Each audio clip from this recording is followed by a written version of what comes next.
শীতের মরশুমে বাজারে অনেক রকম সবজি পাওয়া যায় যা একেবারে ফ্রেশ এবং টাটকা।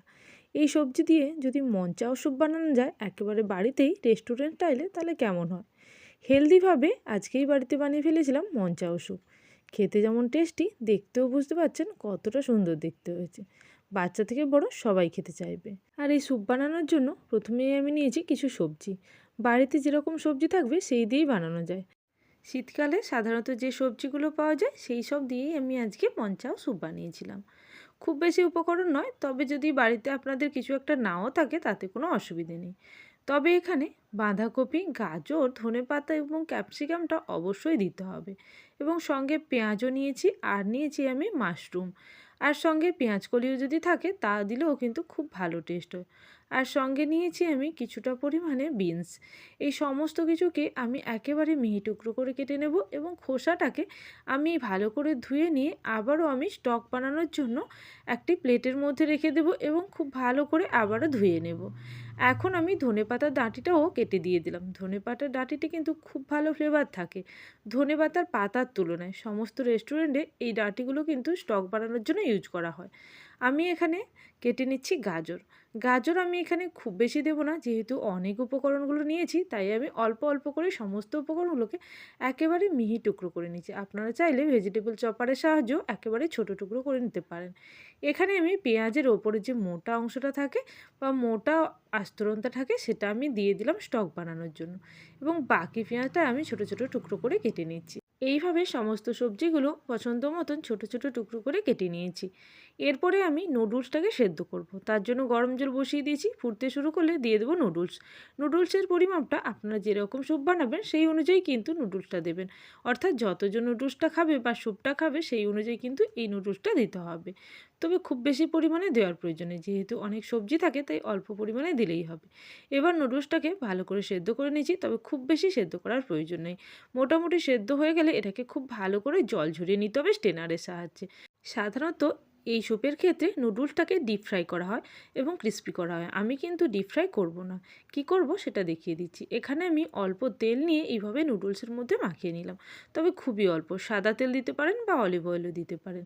এবার একটি প্লেটের মধ্যে এটাকে ছড়িয়ে নেব। অর্থাৎ এই প্লেটটা হলো মাইক্রোওভেন বা ওটিজির প্লেট। এই প্লেটের মধ্যে কিন্তু সমস্ত নুডলসটাকে ছড়িয়ে নিতে হবে এরকম পাতলা করে। আমি এখানে এয়ার ফ্রাই করে নেব। আপনাদের কাছে এয়ার ফ্রাই থাকলে করতে পারেন, না হলে ওটিজির মধ্যে বা ওভেনের মধ্যেও করে নিতে পারেন। আমি এখানে 280 ডিগ্রি টেম্পারেচারে 20 মিনিট মতন আমি এটাকে ক্রিস্পি করার জন্য টাইম দিয়েছিলাম, এবং ভালো করে ক্রিস্পি করে নিয়েছিলাম। এদিকে আমি ক্যাপসিকামটা কেটে নিচ্ছি। আগে আমি ক্যাপসিকামটা কাটতে ভুলে গেছিলাম, তাই আমি ক্যাপসিকামটাও কেটে সাইড করে নেব। এখানে সমস্ত সবজিগুলো সেমভাবে কেটে নিয়েছি, সঙ্গে মাশরুমটাও এরকম টুকরো টুকরো করে কেটে নিয়েছি। এদিকে আদা, রসুন এবং সঙ্গে পেঁয়াজ কলি আর সঙ্গে কিছুটা পরিমাণে কাঁচা লঙ্কাও কেটে নিয়েছি। এবার এদিকে আমার স্টকটাও রেডি হয়ে গেছে। দেখুন স্টকের কালারটা কিন্তু পুরোপুরি গ্রিন হয়ে গেছে, যেহেতু বাঁধাকপির পাতা এবং এখানে দিয়েছিলাম আরও বাকি সবজির খোসা, সেগুলো থেকে কিন্তু পুরো ফ্লেভার বেরিয়েছে। এবার আমি একটি স্ট্রেনারের সাহায্যে এই জলটাকে ছেঁকে বের করে নেব, এবং এই যে সবজির খোসাগুলো ফেলে দেবো। আর এই জলটাই আমার স্যুপ বানানোর জন্য খুবই টেস্টি এবং খুবই ভালো একটি স্যুপ রেডি হবে। এখন এটাকে আমি আলাদা করে রেখে দিচ্ছি। এইবার স্যুপ বানানোর জন্য একটি কড়াই বসিয়ে দিয়েছি। কড়াইয়ের মধ্যে খুবই অল্প পরিমাণে দিলাম সাদা তেল। এর জায়গায় অলিভ অয়েলও দিতে পারেন যদি হেলদি বানাতে চান। এরপরে আমি দিচ্ছি আদা রসুন কুচি। একটু মিহি করে কেটে নিয়েছিলাম কুচিগুলো, এবং এখানে কুচি করার সময় অবশ্যই কিন্তু যতটা ছোট টুকরো করা যায় ততটা করে নিতে হবে। এবার আমি সমস্ত স্যুপটা কিন্তু হাই ফ্লেমেই করব। এবার গ্যাসের ফ্লেম হাই করে এইভাবে কিন্তু নাড়াচাড়া করতে থাকলে একটু আদা রসুনটা হালকা ভাজা হয়ে যাবে। এরপরে সমস্ত সবজিগুলো একসঙ্গে দিয়ে দেবো। দেখুন এখানে কিন্তু সমস্ত সবজিগুলো আমি একবারে দিয়ে দিচ্ছি। এক এক করে সমস্ত সবজিগুলো দেওয়ার পরে ভালো করে নাড়াচাড়া করতে হবে গ্যাসের ফ্লেম হাই রেখে। তবে 2 থেকে 3 মিনিট নাড়াচাড়া করার পরে দেখবেন সবজিগুলো ভাজা হয়ে যাবে। সবজিগুলো কিছুটা ভাজা হয়ে গেলে এর মধ্যে প্রয়োজন মতো জল এবং ভেজিটেবল স্টক দিয়ে দিতে হবে। এখানে চাইলে নুডলসের স্টকও দেওয়া যেতে পারে, তবে আমি এটা দেইনি, আমি ফেলে দিয়েছিলাম। তবে এটা আপনারা দিলে কিন্তু টেস্ট খুবই ভালো হবে। এখন খুব ভালো করে সবজিগুলো ভাজা হয়ে গেছে। এবার আমি স্টকটা সবার প্রথমে দিয়ে দিচ্ছি। যেহেতু গরম আছে স্টকটা খুব সাবধানে দিতে হবে, এবং গ্যাসের ফ্লেমটা যেহেতু এতক্ষণ হাই ছিল তাই একটু সাবধানেই কিন্তু স্টকটা দিয়ে দিলাম। এবার দিয়ে দিচ্ছি প্রয়োজন মতন জল।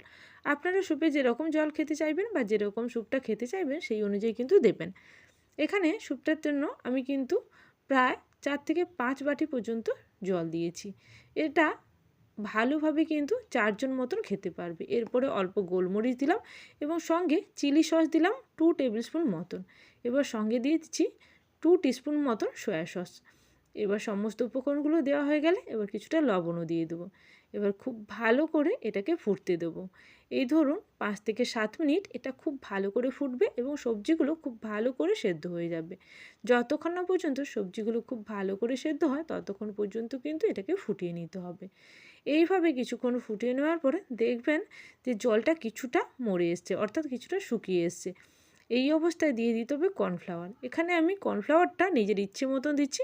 এখানে আমি 2 টিস্পুন মতন কর্নফ্লাওয়ার দিচ্ছি। আপনারা যদি বেশি থিক খেতে চান স্যুপটা, সেই অনুযায়ী কিন্তু কর্নফ্লাওয়ারের পরিমাপটা কিছুটা বাড়িয়ে নিতে পারেন। এরপরে আমি যেভাবে পরিমাণ মতন দিলাম সেই পরিমাণে কিন্তু এই স্যুপটা একেবারে ঠিক হবে না এবং একেবারে পাতলা হবে না, খুব ভালো খেতে হয়েছিল। এইভাবে ভালো করে কিন্তু মিশিয়ে নিতে হবে কর্নফ্লাওয়ারটা দেওয়ার পর। তারপরে আবারও 3 থেকে 4 মিনিট খুব ভালো করে ফুটিয়ে নিয়েছি হাই ফ্লেমে রেখে। এবার কিন্তু স্যুপটা প্রায় রেডি, তবে শেষে অল্প গোলমরিচ এবং অল্প ভিনিগারও দেওয়া যেতে পারে, তবে আমি এখানে ভিনিগার দেইনি, আমার কাছে ছিল না বলে। এরপরে যে ধনেপাতার পাতাগুলো কুচিয়ে রেখেছিলাম সেইগুলো পুরোটাই দিয়ে দিলাম। এবার আমি গ্যাসের ফ্লেমটাকে অফ করে দিব এবং স্যুপটাকে খুব ভালো করে মিশিয়ে নেব। স্যুপটা কিন্তু একেবারে রেডি। আর যেরকম ঠিক খেতে চাইবেন সেইভাবে কিন্তু ফুটিয়ে ঘন করে নিতে পারেন। আর এদিকে ওটিজির মধ্যে আমি যে নুডলসটা ক্রিস্পি হওয়ার জন্য দিয়েছিলাম সেটা কিন্তু একেবারে ক্রিস্পি হয়ে গেছে। দেখুন কতটা ক্রিস্পি হয়েছে, দেখেই বুঝতে পারছেন আর আওয়াজ শুনেও বুঝতে পারছেন। এইভাবে কিন্তু ক্রিস্পি করে নিতে হবে ভালো করে। যদি লালচে করতে চান আরও লালচে করে নিতে পারেন, তবে আমি খুব একটা টাইম ছিল না বলে এটা খুব বেশি লালচে করিনি, তবে এইভাবেই কিন্তু খেতে খুব ভালো হয়েছিল। এবার একটি বোলের মধ্যে আমি সমস্ত স্যুপটাকে ঢেলে নিচ্ছি। তারপরে সার্ভিং প্লেটের মধ্যে অল্প অল্প করে স্যুপ পরিবেশন করে দেবো এবং সঙ্গে দিয়ে দেবো ওই মঞ্চাও স্যুপের যে মূল উপকরণ সেটা হলো ক্রিস্পি নুডলস। ওপর থেকে ক্রিস্পি নুডলস দিয়ে দিলেই কিন্তু রেডি আমাদের মঞ্চাও স্যুপ একেবারে খাওয়ার জন্য। তাহলে শীতের এই মরশুমে এইভাবে একবার বাড়িতে বানিয়ে ফেলুন মঞ্চাও স্যুপ। ভালো লাগলে অবশ্যই কমেন্ট সেকশানে জানাবেন। আর যারা এখনও পর্যন্ত চ্যানেলটিকে সাবস্ক্রাইব করেনি অবশ্যই চ্যানেলটিকে সাবস্ক্রাইব করে নিয়ে পাশে থাকা বেল নোটিফিকেশানে ক্লিক করে রাখবেন, যাতে আমার চ্যানেলে কোনো রেসিপি আসার সঙ্গে সঙ্গে আপনাদের কাছে সবার আগে নোটিফিকেশান পৌঁছে যায়। তাহলে আজকের জন্য এই পর্যন্ত, আবারও চলে আসবো নতুন কোনো রেসিপির সঙ্গে। ততক্ষণের জন্য সবাই ভালো থাকবেন, সুস্থ থাকবেন। Thank you for watching my video.